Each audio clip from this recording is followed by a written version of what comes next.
Valideynlərin mütəmadi olaraq belə bir istəyi olur, uşağımın zəkasının ölçülməsini istəyirəm. Zəka testləri hər şeyi ölçmür. Bir insanın, uşağın zəka testinin nəticəsi onun kim olduğunu bəlli etmir. Çünki nəticə sadəcə zəkaya bağlı deyil öncəliklə. Və zəka testi ölçülərkən bir çox faktorlar buna təsir edir. Öncəliklə uşağın yorğunluğu, emosional vəziyyəti, motivasiyası, hətta zəka testinin ölçüldüyü mühit və mütəxəssislə qurulan güvən bağı belə bu nəticəyə təsir edə bilər. Xüsusilə də əgər uşağın sensor həssaslığı varsa və diqqət çatışmazlığı, təşviş pozuntusu varsa, nəticə heç vaxt real, adekvat olmayacaqdır.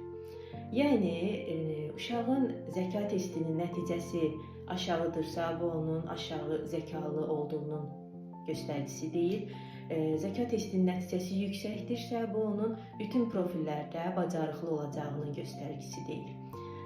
Zəka testləri hər şeyi ölçə bilməz və real nəticə verməsi bir çox faktorlara da bağlı olduğunu qeyd etdik. Ona görə zəka tək bir rəqəm deyil və inkişaf etdirilən bir bacarıqdır. Uşağın ümumi dəyərləndirilməsində sadəcə zəka testinə yox, uşağın ümumi profilinə baxılması lazımdır.